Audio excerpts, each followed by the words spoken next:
Hi, Mark Reedy here. In this training I'm going to go over work order templates, and we're going to go over saving a work order as a template, using a work order template to populate a work order, editing an existing work order template, and then we'll talk about how you can use an existing work order template to create a new work order template. Alright, so let's get started.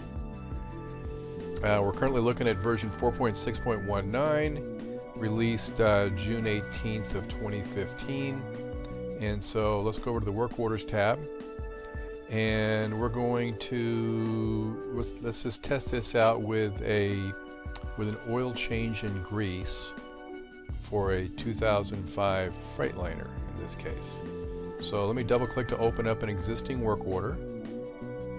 And you can see we don't have any templates in this drop-down list up here where it says Use Template. But down here we have this button that says Save as Template. So I'm going to go ahead and save this template, and I'm just going to copy the word Freightliner here.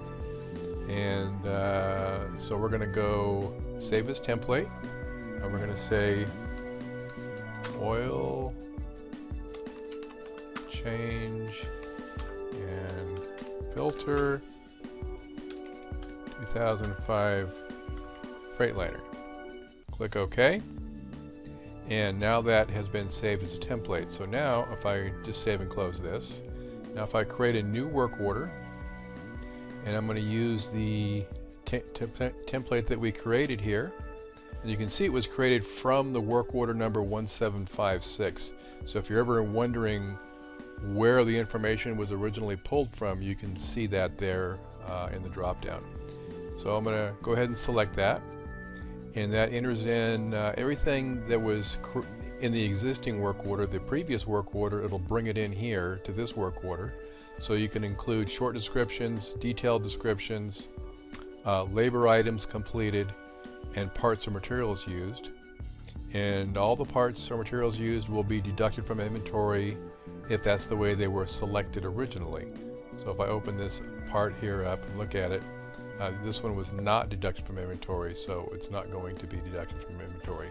So you just might want to double check those to make sure that either they are or aren't, depending on what you want.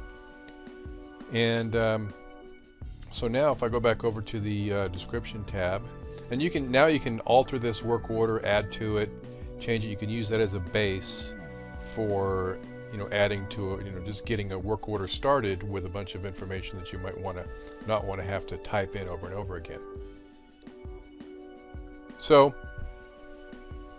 if I wanted to undo this template and start over and maybe use a different template, I could click on Undo Template right here, and it lets me know that it's going to remove everything that the template added. So if I click OK to that, now it's removed all the parts and labor items that the template added. Alright, so now there's a couple of ways to go in and edit an existing work order template. One of them is to double click on this drop down right here. So I'm going to double click there, and so now that I brought that screen up, I can double click on the actual template selected. If there was more than one, I could select that and either double click on it or highlight it by clicking on it and then click Edit right here. So I'll do that. And now we can see here's the work order template screen. And so this is the existing template. And so now I could edit this template. I could make changes to it. Like for example, in this oil change typically takes longer than the original one. I could go in here and change the number of hours it takes to 2 hours, for example. Save and close, and then if I use that that template in the future, it'll have the labor set at 2 hours instead of 1 hour like the original work order it was. And so I can just do a save and close, and then if I wanted to add a new work order, I can do our work order template from scratch. I could do that from here. So if I click Add, I give it a name. So let's say change filter, and we'll say for example 2009 Freightliner. Okay, so maybe for a different year, it uses a different filter, our different set of parts. So we'll just choose that one, and then I'm going to click OK. And now it asks me if I want to use an existing template here to create this new template. So I'm going to use the existing template as a starting point.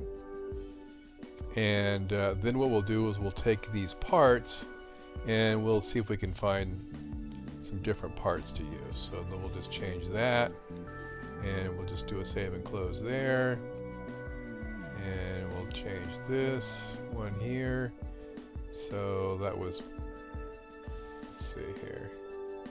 We ended up with 2 fuel filters. I guess that's okay, just for demonstration purposes. And maybe it's a different oil type, for example. Save and close.